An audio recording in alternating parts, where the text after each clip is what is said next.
Welcome to the Enhanced Pod. Dr Ela Manga is an integrative medical doctor, the founder of Breathwork Africa, and an author. The tool she works with is the one thing you are doing right now that you've been doing every second since the moment you were born. And if you're like most people, you've been doing suboptimally your entire life. Your breath. And today, we are going to change how you think about it. Dr Ela Manga, welcome to the Enhanced Pod. Dr. Manga, you've trained as a conventional medical doctor. At what point did you look at what you were doing and realize that it just wasn't enough? And what did that actually feel like from the inside? I think that happened over time as I started to spend more and more time with my patients and really started to listen to their stories and started to see the very real patterns of what they were experiencing in their lives, their histories, their emotional life, their stresses, and how that was showing up physically. And the more I started to spend time with my patients over the years, and I started to see the dynamics within their personal lives and their families as a family practitioner, the more I realized that the paradigm in which I had been trained wasn't really supporting sustainable wellness, that there was far more to health than what I was taught at medical school. And I realized that so much of my role was to create the conditions to support the body's natural healing process rather than just suppressing symptoms. So I started to think more and more about how to enable that and how to support my patients to feel more empowered in, kind of understanding their bodies more and having a sense of agency in their own health. Yeah, I find that so interesting because I can only imagine that that must have been one of the hardest decisions that you've ever made. I mean, the courage that it would take to trust what you were seeing over what you had been taught. It felt like there was no other option for me. And it was as if the discomfort of how I was working in prescribing pills, writing sick notes, was greater than the fear of the change. It felt like there was no other way for me to practice, and it was just the discomfort and the confusion and the loneliness of practicing in that way just wasn't sustainable for me. And I knew that I needed to make a change and follow my heart and follow my gut. And I felt like I was supported in that. I don't know, it sounds strange, but it felt like, I don't know, like the universe had my back in some way. Is there any particular story or perhaps a specific patient or a case that changed the trajectory of what you were doing? That's an interesting question. I think I was working with a family. And I say this because I still work with this family, and still am part of this family story. It was a multi-generational family, grandmother, mother, and daughter, and the son. And I realized that this particular family needed emotional support and counseling. And at that point, I didn't feel like I had those skills. And so I reached out to a friend of mine who is a social worker and brought her into my practice. And twice a week, she would offer counseling services to my patients. And so started this relationship with her and working in a different paradigm. And maybe 20 years ago, this was quite a new idea of having a counselor in a GP practice. And I started to see the impact of that. And so we started to work more and more together, and we started to create these healing programs where people would come in once a week and they would experience meditation, they would experience counseling. And I, at that time, started to train in something called body talk. And I started to work more with this energy healing modality. And so in starting to work with patients in a more multidimensional way, we started to see the impact of that. And that really was the shift for me in practicing medicine very differently. Wow, I absolutely love that because it almost feels like you were ahead of your time in some way. You know, that is almost what practices aim to be like in this day and age, to try and really be multidisciplinary. You know, the breathwork angle for me is also quite interesting because of your Indian heritage. As much as through medicine. I mean, how did those two worlds, the scientific and the ancestral, if you want to call it that, eventually talk to each other for you? Mm. It started with my own personal experience of conscious connected breathing, which is a particular technique that is different from pranayama that I had been used to practicing as part of my yoga practice, which is more about breath control. And conscious connected breathing took me so much by surprise because I experienced an expanded state of consciousness in a very short space of time. And I was completely blown away. And I needed to understand what was going on from a scientific perspective, what was going on from a neuroscience perspective.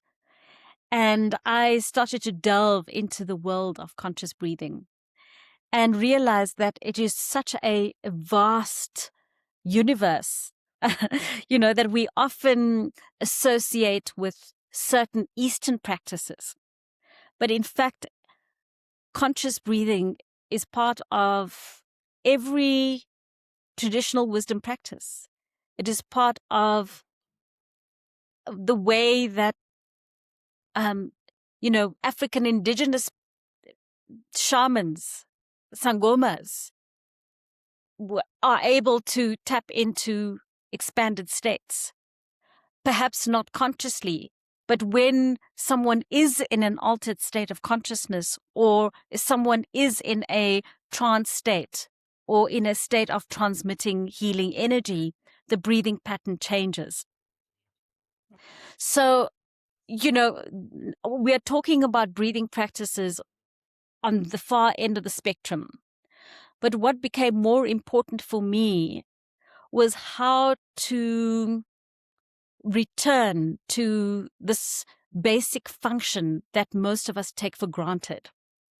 And simply by becoming aware of that which is unconscious, we are able to transform our breath into a very powerful self-awareness tool and a way to immediately access our nervous system, a way to immediately shift our state from fight, flight, and survival mode into a space of embodiment, safety, and in a way that enables us to think creatively about life. It's a way to communicate better. So it becomes a whole way of being, moving away from breathing just as a technique to a way of being, a way of relating to ourselves differently, and a way of relating to each other differently.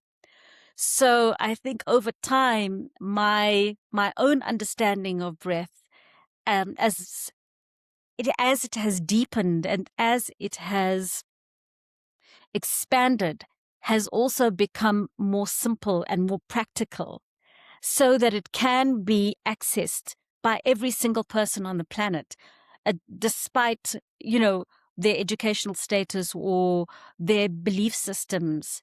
It is a universal human language. And I think that's what excites me about the breath as medicine that we all have access to. It's really fascinating listening to you speak because you speak with such wonder, and it's almost like you're in awe of the process of breath. You know, I think back to being at school where, you taught about breathing and biology, and it is literally about introducing oxygen into the body. Can you take us a little bit deeper into the world of breathing and particularly the role that it plays as far as the nervous system goes? Mm. The science of breathing is absolutely fascinating, and we have been taught to think about it in terms of inhaling oxygen and exhaling carbon dioxide. And it's so much more than that, okay? Because we realize that actually carbon dioxide is so important. And our relationship with carbon dioxide is important. So I'll give you an example of what I mean. So if we're in a very highly stressed mode and we are experiencing that fight, flight, survival mode, often our breathing will reflect that state. So the breathing pattern of a fight, flight state will be shallow and it will be rapid. It will be fast. Okay? And often when we're having a panic attack, that's what happens, is that we feel like we can't get enough air, and so we tend to breathe harder and faster. What happens in the process is, in that hyperventilation state, we are exhaling more carbon dioxide than we should be. All right? And carbon dioxide is really important. We need a certain level of carbon dioxide in the body so that the oxygen can be absorbed into the cells. So even if our oxygen levels is high enough in our blood, we need carbon dioxide to take it from the blood into the cells. And if we are over breathing, it drops the carbon dioxide too much, which means carbon dioxide, drops too much and oxygen can't get into the cells. And that also feeds the sense of air hunger. So that's just an example of understanding physiologically what is happening to my breathing when I'm in a stress state, and how in that moment, by breathing slower, by breathing through my nose, I can increase my carbon dioxide levels in my body and support oxygen to move into my cells. I can open up the airways.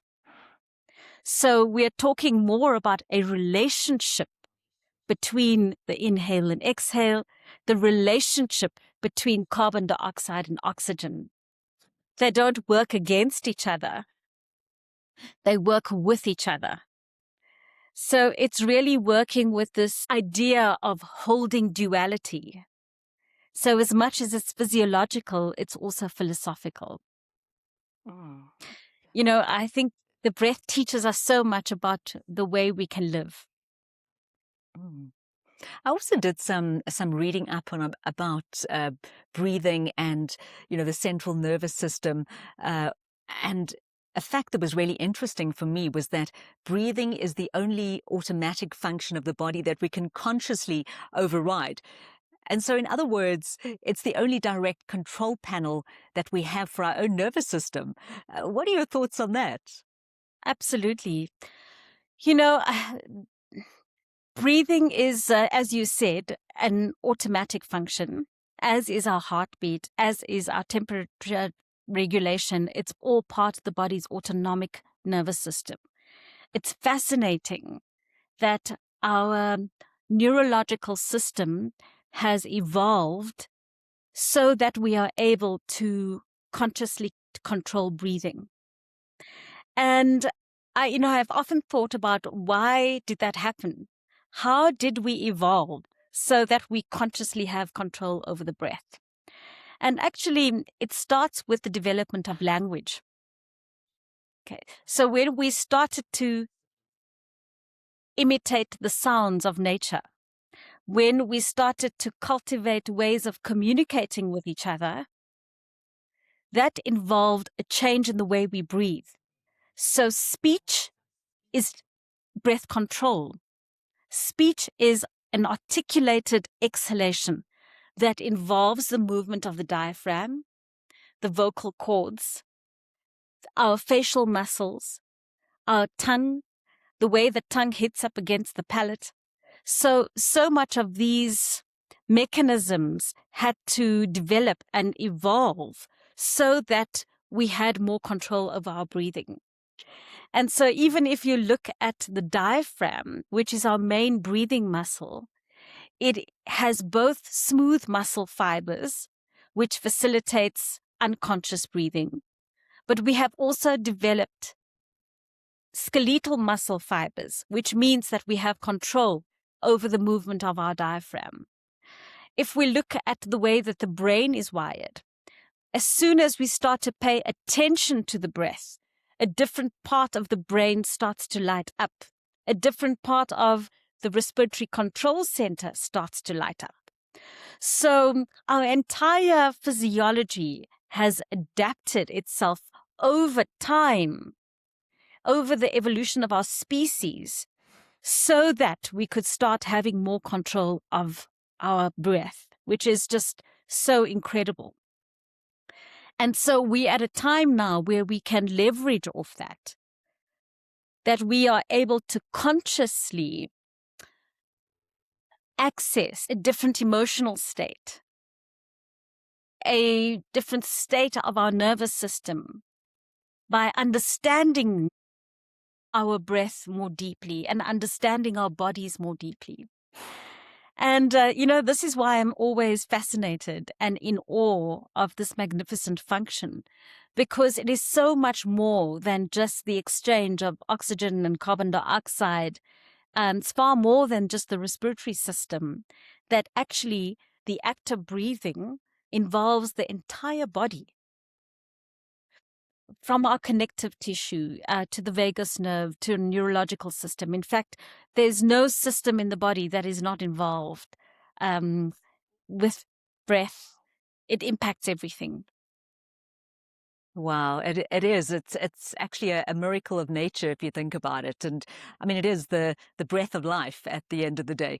I wanted to move on a little bit more now to speak about the difference between adrenalized energy and authentic energy, which is a distinction that you make in your book.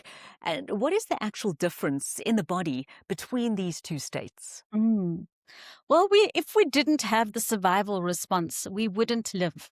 Okay, so we wouldn't survive. It's a very important physiological response to how we're experiencing our world. So when we are experiencing a high demand situation, the brain perceives that and allows us to respond to that by releasing stress hormones in the body. And that primes our entire physiology to deal with that situation.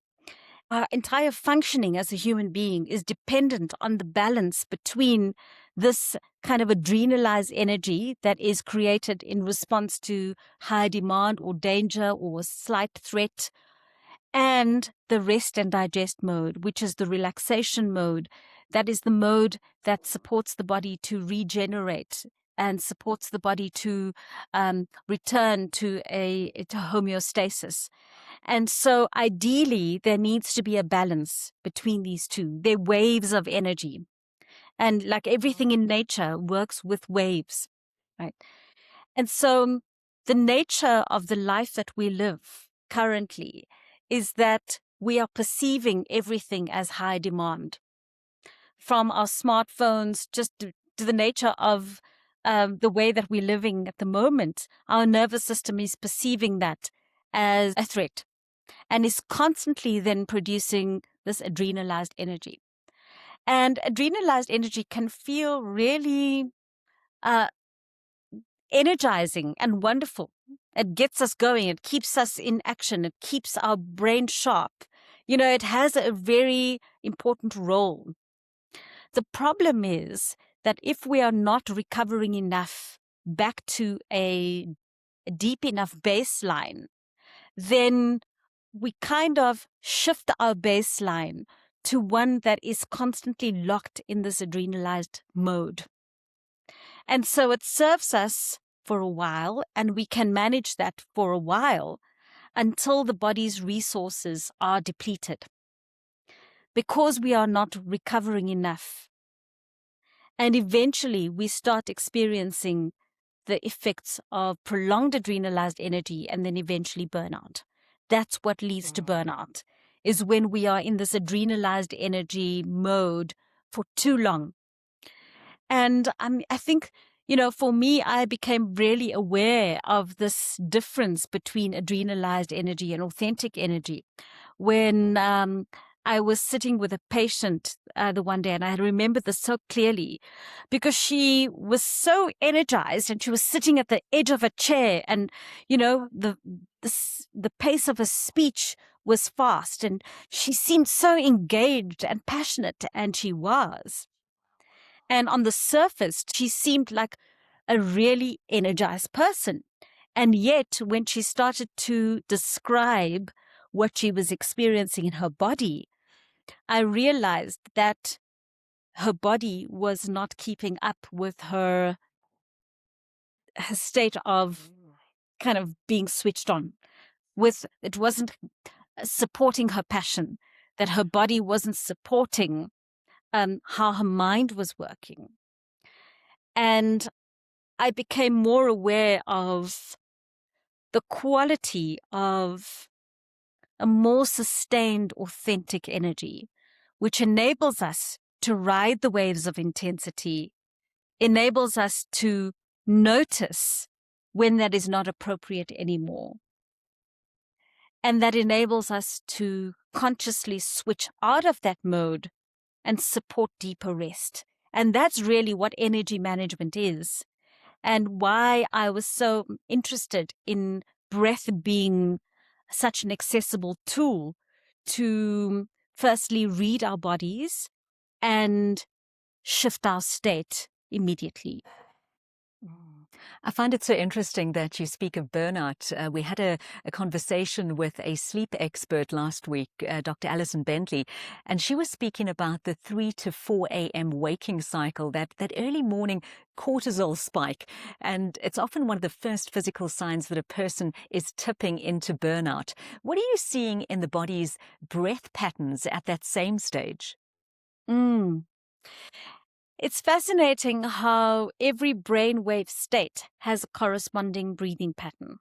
So when we are in the typical beta state in our everyday waking life, our breathing pattern is generally not too deep. So we call it a tidal wave, a sudden tidal wave, where the breath is kind of just responding to that particular beta wave state. When we are seeing someone in a deep sleep state, you will see their pattern of breathing change. So the inhale feels far more expanded and deeper, and the exhale is more passive. The inhale and exhale almost seems kind of connected in some way. So it's a particular pattern of breathing that we see happening when someone shifts from a beta state to a more alpha state, when they start to move into a sleep state. We will also see that pattern of breathing change when they are in the REM state, the rapid brainwave state, and that's when we dream a lot. The breathing pattern of the REM state is quite erratic and shallow. So what would be happening in someone who is waking up at the 3 a.m. point in response to the high cortisol levels would be that their breathing starts to become more shallow. In response to that brainwave state, and similar to the breathing pattern of our waking state. And so which comes first, the brainwave pattern or the breathing? We don't know. They're part of each other. So they work in tandem. Perhaps we can move on a little bit now to something that you created, the Humanity philosophy. Can you explain what that word means and why you felt the field needed a new framework? Yeah. I think, in the world of conscious breathing, we tend to get quite locked onto techniques. And the risk is that we can apply any practice, whether it's yoga, whether it's breathing, in the same way that we live. So what I mean is, for example, we're feeling anxious, and so I'm going to then apply a breathing technique that is going to calm me down.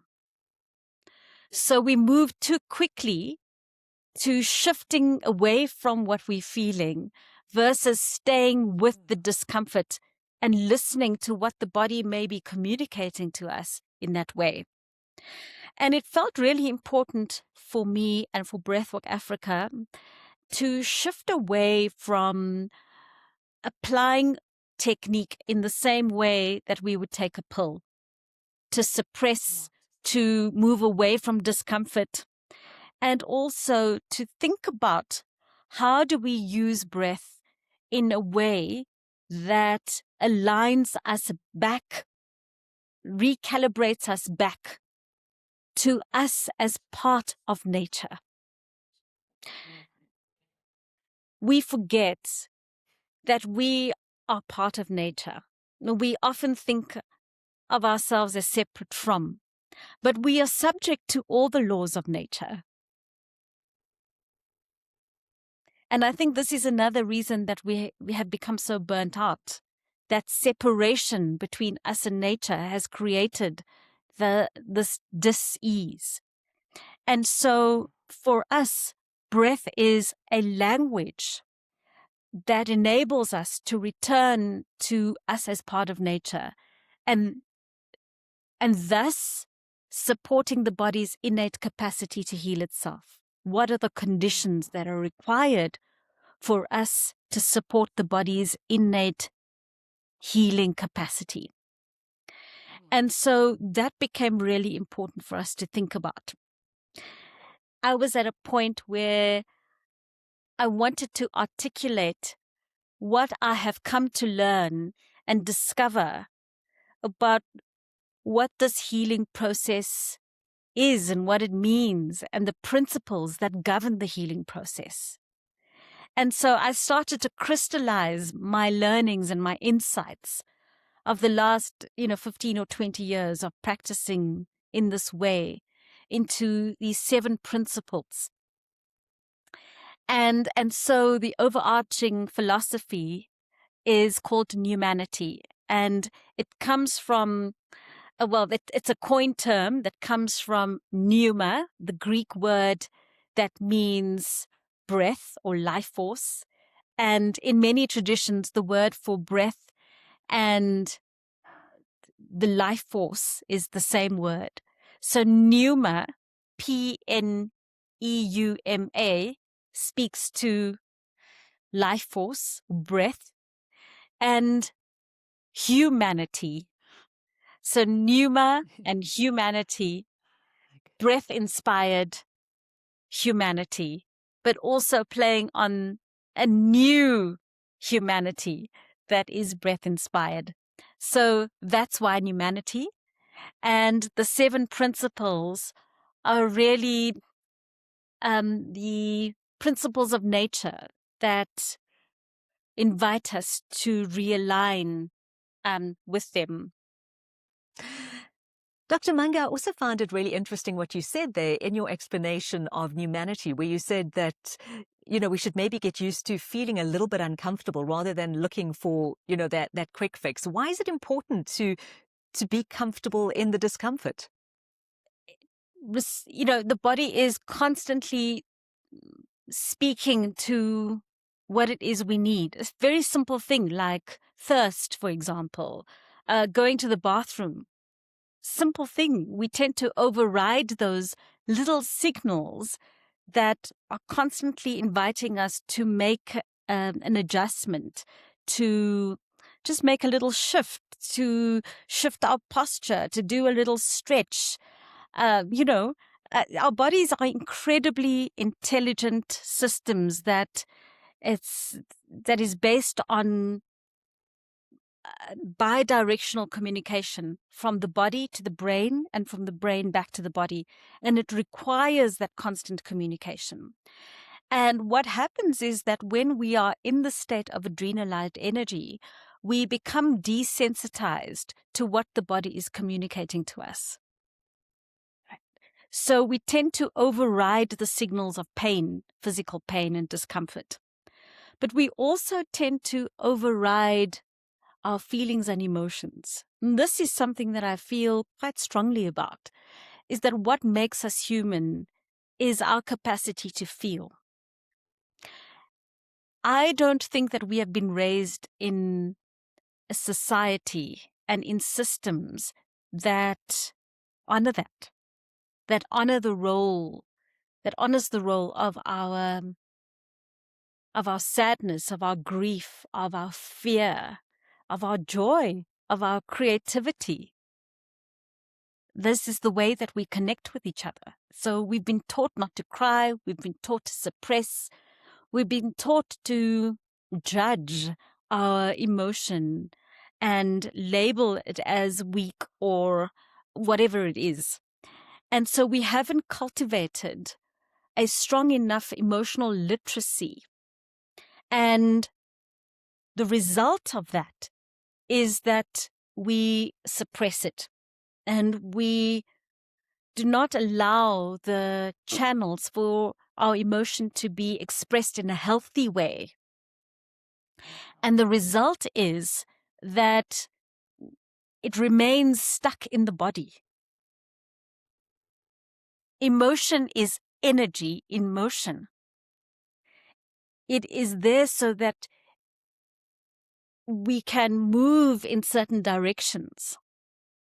So, for example, when we feel fear, the energy of fear either gives us the energy to run away or to protect ourselves, right? And so when we don't have the means to do that, or we don't allow that movement in whichever direction the emotion is taking us, that energy remains trapped in the system. That adrenaline remains trapped within the system. That creates inflammation. That creates tension in the fascia in the body. That prevents energy from flowing the way it should. It remains stuck and trapped. Okay. The energy of sadness takes us deep within. It opens our heart so that we can connect more with each other. When we don't allow that, our ability to connect with ourselves and each other is compromised. And so, how do we start to get more comfortable with our feelings and emotions, knowing that it will move, it will shift? And how do we support our body? And how do we support ourselves to channel energy, to express it creatively, to move it with our bodies?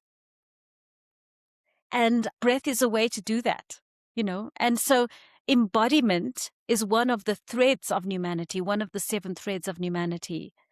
Learning to become more embodied again, that we are descending our awareness from the level of thinking to the level of feeling, to becoming more acutely aware of the subtle sensations of what the body is communicating to us, what our feelings are communicating to us, more in touch with those subtle sensations. And so when we can be more finely tuned, we can respond in a way that serves the way that the body can return to its natural state. You mentioned embodiment. What are the other threads or pillars that make up this humanity movement? The first is, well, actually, it's not in a kind of linear system. They're all interconnected. One of them is Sankofa. And Sankofa comes from Ghanaian philosophy, which means go back and fetch it. Essentially, how do we learn from what has come before us? So it's to honor what has come before. But it also speaks to how we are governed by patterns and how we get locked into certain patterns of thinking, how we get locked into certain behaviors and emotional reactions that are based on what we've experienced before. And the invitation is, how do we start to go so far back that we go back to who we innately, authentically are? How do we go back to our innate state of wholeness? And how does that memory of our wholeness inform how we move into the future? So that's really important, is to understand that we are governed by patterns. And how do we start looping back further and further and further away until we remember who we are before we were born, that state of wholeness and purity. That's absolutely beautiful. I mean, I feel like you're taking me on a journey just with your words and the way you're speaking, because it all just resonates so much at such a deep level that I think in modern society we're constantly moving away from ourselves. You know, we have the quick fix, we have the pill, like don't feel too much. You know, you kind of want to just always maintain the state of equilibrium, and Yeah. it's so true. We've moved away from who we are and what we are. Yeah, absolutely. And how do we make more capacity for the magnificence of who we are? Do we make more capacity for more life, more love, more passion, more creativity, more feeling? And how do we drop into the deepest state of stillness, from which we can rise again and ride the next wave, you know? And Wow. another one of the threads is the thread of creativity, because I really see how the process of healing, which we are always in the process of, we're always in the process of healing in some way, that it is a creative act. It is a creative pursuit. We are constantly creating ourselves, and we are wired for that. When we learn a new language, when we learn a new skill, whenever we're engaging with something new, a new neural pathway lights up. And the more we practice that skill, the more we embed those neural pathways. And in doing so, we are able to shape a whole new brain. We are able to shape a new nervous system, essentially. We are able to craft ourselves in ways that support who we are. Mm. Well, I think we could chat about these 7 threads for the next hour, and I find it absolutely riveting and fascinating. But just speaking with you, I don't think I've ever spoken to a medical doctor quite like you. You know, is the word spreading? Are more and more medical doctors becoming aware of the power of breath? Is it growing in that profession? Absolutely. I think that there is a growing awareness of what healing means, about medicine beyond just what is taught at medical school. Medicine that is multidimensional, that honors the way that the body is designed, and health that is dependent on our relationality, health that is dependent on our relationship with the natural world, health that is dependent on our relationships with each other, and most importantly, health that is dependent on a deepening relationship with ourselves. Mm. Do you think we can maybe go a little bit dark just in terms of another agenda? And do you think that Western medicine has an incentive not to take this seriously? Of course, you know, I think that the whole health system is an industry. It's an industry that involves the pharmaceutical industry. It pays the industry to keep people sick. You know, so what does it mean if we are empowering people to get well? Exactly. Well, what would you change for people immediately and concretely if they genuinely understood what their breath was doing to their performance, their cognition, and their emotional state? Firstly, it deepens our relationship with ourselves. So we start to become more aware of what the body is communicating with us. We are able to consciously make the choices to shift the state that we're in. We are able to, through conscious breathing, listen more deeply. We are able to move away from a more reactive state to a more creative state. We are able to use our voices differently. I spoke earlier about how our voice is an articulated breath. We are shaping the breath when we speak.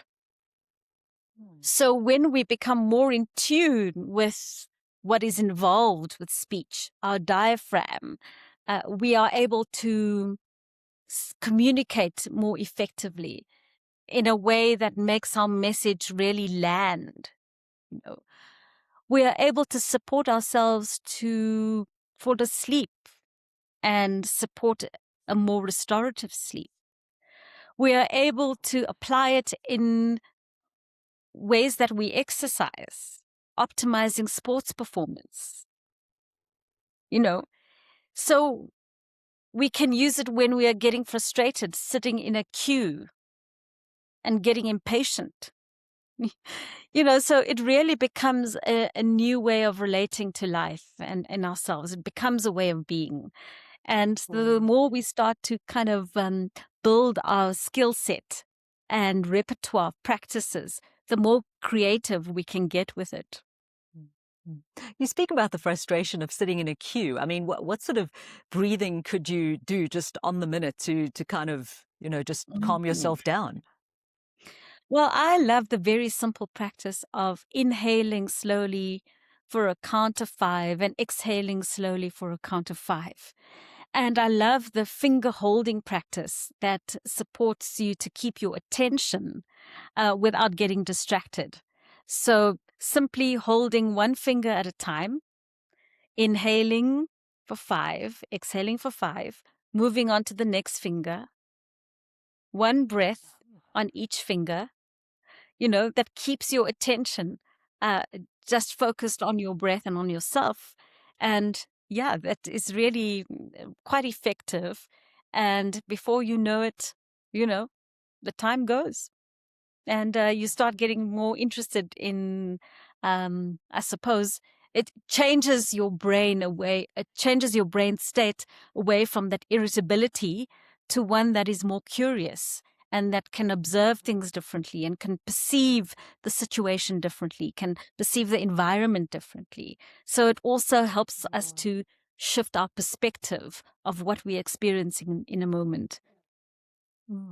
I find that really interesting what you just explained, the breathing and then the going from finger to finger, where it's like crossing the boundaries now between the breath and the actual physical, another sense almost. And why is that important? I just think of all of the types of breathing there is. I mean, it seems like there's a breath exercise for every activity that you could imagine. And I'm sure that you must have hundreds of different breathing exercises that you have just at the ready in a particular circumstance. Speak a little bit about that. Yeah, I think one can get so overwhelmed by all the practices out there and which one I should be using in which situation. And, that can actually cause more stress than anything else. And I think what's important to remember is breath awareness is sometimes enough. Simply becoming aware of the fact that you are breathing and staying with it, allowing your attention to ride the waves of the natural inhale and exhale. And just by doing that, it will dampen the stress response. Just by doing that, it wakes up the part of the brain that is able to think more creatively, that can perceive the situation differently, that can think more logically and creatively, So sometimes it's not so much about the technique that's important, but simply becoming aware of the fact that you are breathing. And it's interesting that just by becoming aware of the fact that you are breathing will automatically change the way that you are breathing. You don't even have to try and control it in too many ways. I love that your message is just to keep it simple and just to breathe and become aware of that. Another interesting thing about you, Dr. Manga, is that you brought breathwork into schools and communities in Africa and not just into boardrooms. Why does that matter to you? And what did you find when you took this into very different contexts? You know, breath is so natural to us. We know it. At the deepest level, we know and we remember. And it's sad that this really basic human function has become something that is so foreign, something that is packaged, something that is almost commodified, and it becomes inaccessible. And it really is important to me. As much as we're running a business and we're running workshops and all of that, what's really important to me and to us as Breathwork Africa is that every person starts to wake up to the power and potential of their own breath that is always with them at any time, and what is possible when we learn to deepen our relationship with it. You know, and when children start to use it and know it and remember it, it's so easy. You know, it's just a little switch that needs to go on, and they know how to breathe. But to keep that light on, I think is really key, because that fundamentally creates the foundation for the rest of their lives and shapes their nervous system in a way that capacitates them for life. And that's really important to us. You know, it's important for us that people return to their sense of agency, because so much has been taken away from us by power structures. And for me, that's our real mission, and our passion is to remind people what they have right within their own bodies and right underneath their noses. Yeah, as you're speaking, I'm having this utopian thought of, imagine if every child was taught about breath from birth, what sort of world we'd live in now. There's something else I want to touch on. You speak about the dragonfly state. And what does that actually mean, and what does that feel like?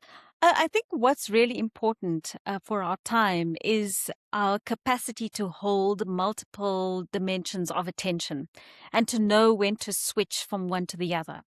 You know, when we are in that adrenalized state and in that kind of fight-flight mode that we are usually in most of the day, our focus becomes very narrow.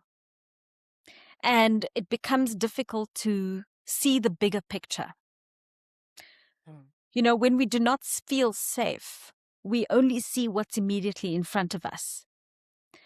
And so we lose the capacity to just kind of zoom out and look at the big picture in terms of time and what's really important, you know, and what's really meaningful for me here. We forget that. And so it's really important that we start to cultivate this rhythm of attention where, yes, there are times where I need to be focused on what's right in front of me to get it done. But it's really important for me to kind of zoom out and remember, why am I doing this? Why is this important to me? And that enables us to make clearer decisions, you know, that this is important, I need to focus on this, or this is not important, I can let it go. Absolutely. You know, and at the same time to maintain the connection, or to create the awareness of my internal state, my internal focus, but not to get so caught up in that I am not able to read the room. I am not able to tune into where the other person is at.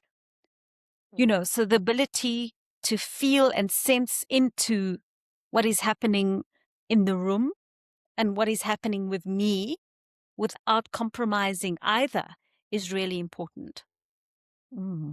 Absolutely. You know, I feel like more conversations that I have here on the Enhanced Pod, we just go deeper, and perhaps we've changed direction a little bit as well, because I think we're reaching a point where we're seeing that perhaps the ceiling that we've accepted for human performance is not biological, and that it's actually just a story that we've been told and that we're telling ourselves. Yeah, absolutely. And I think we have to change that narrative for ourselves and discover what that means for each of us. Mhm. Yeah, Dr. Manga, I can only imagine, if I just think of the books that you've written, how many fingers you have in different pots at the moment, that you must be working on something exciting. Can you let us in on what's in the pipeline and where you headed? Yeah, thank you for that. I feel so strongly that the threads of humanity will become even more important as we move into this new time of AI, of digital technology capturing our attention, and how do we realign to our natural design. And I'd like to maybe work on expanding the threads so that it can support the medical world, it can support the business world, it can support every industry to think about how to gear what their purpose is and how to communicate that in a way that is more aligned to the spirit of what it means to be human. Mm. Yeah, I sometimes feel like, it's really difficult to implement what you preach. Life is so busy, there's so many boxes we're all trying to tick all the time. I mean, how do you manage to stay grounded in what you preach? Is there a little bit of a gap between what you should be doing and what you're actually doing? Always, every single day. It's absolutely not something that I have perfected or am a master at all. It's a day-to-day, moment-to-moment practice, and of course, there are times where I move far away from what I know um, is good for me. But I think what has changed is my awareness of that. And my body has become far less tolerant to me moving away from a state of balance. So it will signal to me very quickly that hang on, you're going off track.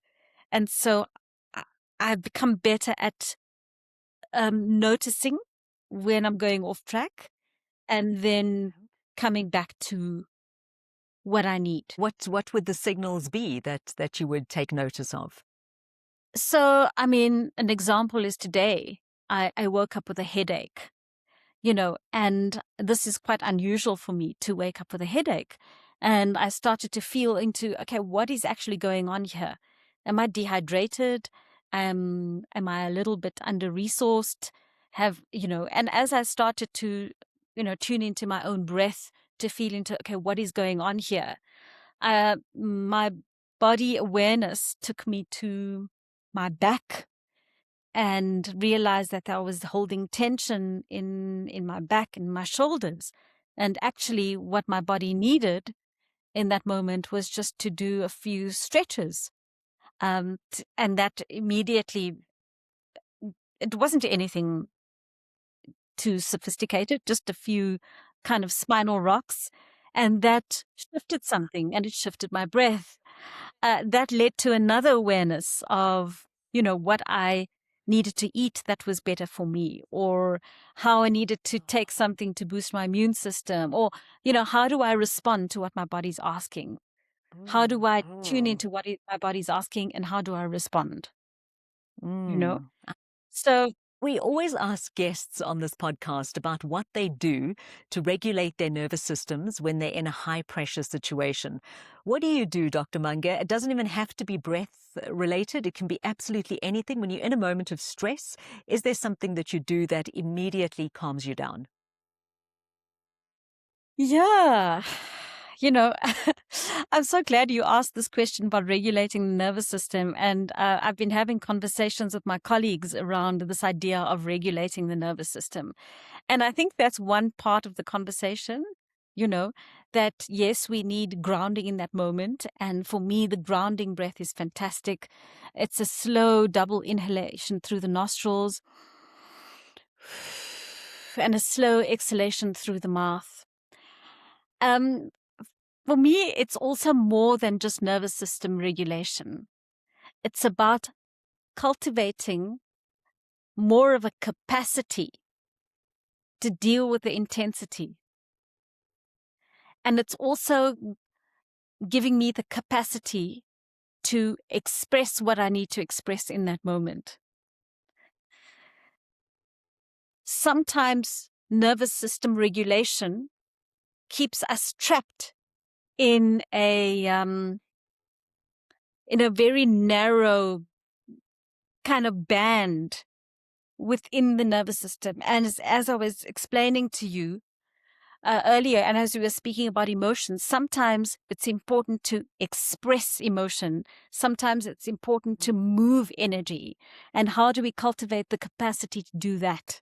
What are those practices that enable us to just move energy rather than keeping ourselves so controlled that we are over-regulating our nervous system? So the anchoring is important, but it's also finding ways to expand and express, if that makes sense. I'm feeling like, I feel like one of the overriding themes of our conversation today has been coming back to yourself, coming back to what you intrinsically know, and that you actually do know. The answer is deep within you. It's about finding that answer. A couple of times today, you've spoken about breathing in the nose, breathing out the mouth. And I've always wondered about this. Is there a difference to breathing in the nose, or can I breathe through my mouth? Or Yeah. I think this is also why this whole world of conscious breathing can be so confusing. What's the right way to breathe? Should I be breathing through my nose? Should I be breathing through my mouth? And really, there's no right or wrong. There are just different effects from breathing differently. So when I breathe through my nose, it's generally more calming because it slows the breath down. But there's also something really relieving about sighing out through the mouth. When we inhale through the mouth, the breathing is more quick, it's more fast. And that has an effect on the nervous system. So when we become more aware of the different effects of breathing differently, we can start to use it more skillfully. But ultimately, what we want to work towards is functional breathing, which is essentially how do we shift the baseline of our subconscious or unconscious breath? How do we change the baseline of the breath that we are not aware of so that it is supportive of that state of balance?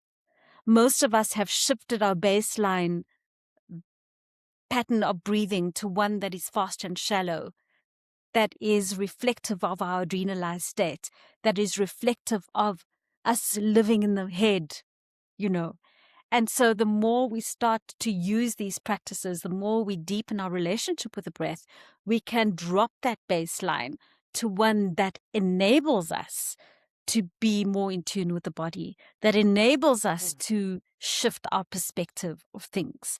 So ultimately, that's what we want to work towards, is a baseline level of breath that is through the nose most of the time. We're not meant to be breathing through the mouth.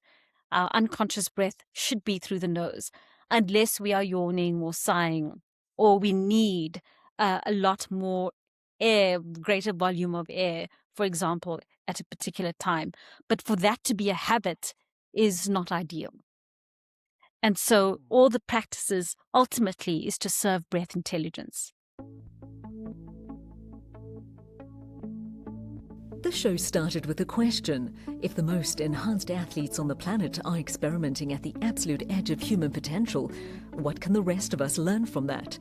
But the more conversations I've had, the more I've realized the question goes much further than sport. What are we actually capable of, physically, mentally, in our work, in our lives, when we stop accepting the boundaries we were handed? And every conversation here is about one thing. The life available to you is so much larger than the one you've been shown. This is the Enhanced Pod. Let's question everything.